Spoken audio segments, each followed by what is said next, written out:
Assalamualaikum warahmatullahi wabarakatuh dan salam sejahtera. Kami daripada kelas Bahasa Melayu di Kumpulan 1 ingin menceritakan tentang sinopsis mitos asal-usul naga Tasik Chini. Hai semua, pernah dengar tak tentang cerita mitos asal-usul Tasik Chini? Mari kami ceritakan tentang sinopsis asal-usul Tasik Chini. Di sebuah kawasan yang terpencil di negeri Pahang, Malaysia, terdapat sebuah tasik yang dikenali sebagai Tasik Chini. Di tasik ini terdapat pelbagai keindahan alam dan juga misteri.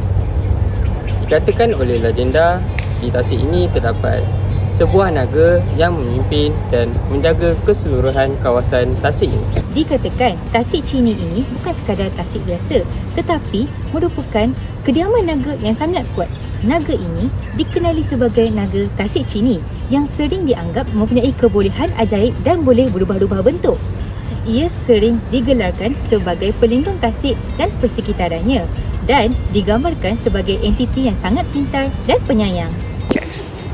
Kamu semua ada terfikir tak ada naga yang menghuni Tasik Chini ini? Ataupun ia hanya sekadar mitos yang disampaikan dan generasi ke generasi? Menurut orang dahulu, naga inilah yang menjaga harta karun yang tersembunyi. Kisah ini pernah menjadi legenda mitos turun-temurun.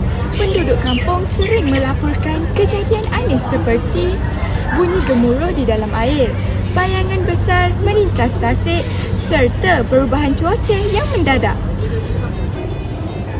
Apakah pendapat kamu semua?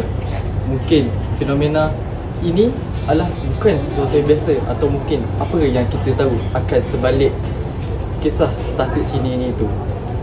Penyelidikan moden telah dilakukan dan imej sonar yang terhasil menunjukkan terdapat sesuatu yang besar di dasar Tasik Chini itu. Tetapi kita tidak tahu akan kewujudan naga Tasik Chini itu dapat dikaji dan dirungkaikan oleh mereka.